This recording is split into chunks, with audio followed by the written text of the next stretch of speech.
Then he could purchase a small boat that was in some disarray and spend time learning how to fix it, polishing it until it gleamed on the water like a pearl, and sleeping out on deck, watching the stars spattered out over the roof of the world.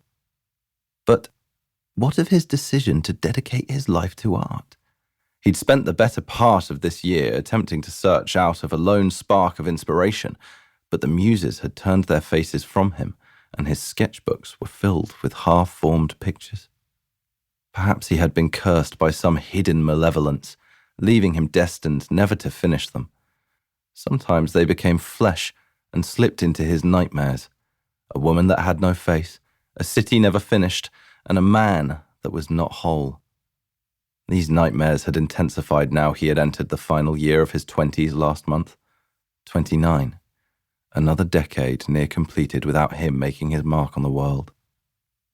"If you think any harder, your brain will catch fire," came a familiar voice. Forster was lifted from his musings to find his flatmate, Marvin, standing beside him. "Do you ever feel dissatisfied with your life?" Forster asked.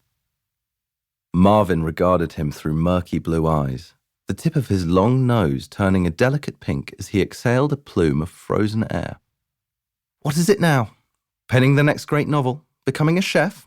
Or—" Marvin pinched a roast chestnut from the paper, twirling it in his fingers as if searching for inspiration.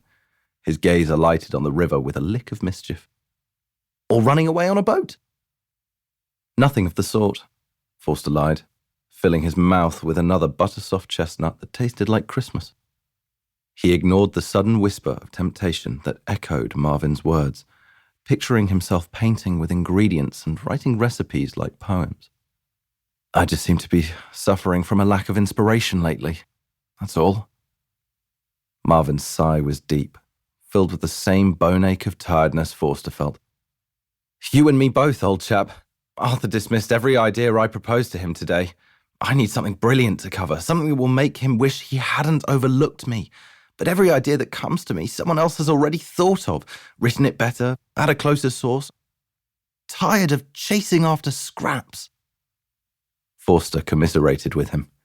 The two men had first made each other's acquaintance when Forster had relocated to London from his native Northampton and was in search of decent rooms with a flatmate that might stretch his stipend enough to live comfortably whilst he decided what he wished to do with his life.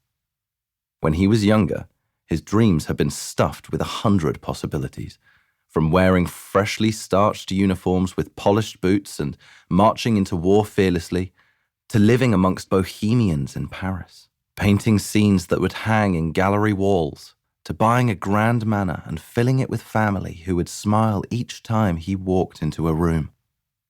Now he had reached the final years of his 20s, with a fresh sense of horror of what war truly entailed, though he had not been permitted to fight, and dozens of abandoned pastimes. With Forster being estranged from his flesh and blood relatives, Marvin was the closest thing to family he had. An old friend from Forster's school days had made the necessary introductions between the pair last January. Almost 2 years ago now, Marvin shared Forster's deep-seated desire to make a name for himself, and it hadn't taken long for the would-be reporter and aspiring artist to strike up a firm friendship. Now, as per their evening custom, the pair wandered down the embankment together. A thick fog had descended along the river and was slithering through the streets, winding around street lamps and blotting out their flicker. "How frightfully Gothic!" Marvin pulled his thick woolen collar up, shivering under his pork pie hat that he fancied made him look like Buster Keaton, a regular man about town. The Houses of Parliament loomed before them, imposing in their perpendicular Gothic style and decaying stonework. The pair were careful to maintain a little distance, lest another large stone crash down from its walls, like one had a couple years earlier from Victoria Tower. When Forster glanced up at the illuminated clock face, something white whispered past his ear. Too small and soft and light to be stone, he exclaimed, "Why, it's snowing!" Yet, like so many other times this year, Forster was wrong. He took his hat off and squinted through the fog. Hundreds of paper twists were twirling through the air.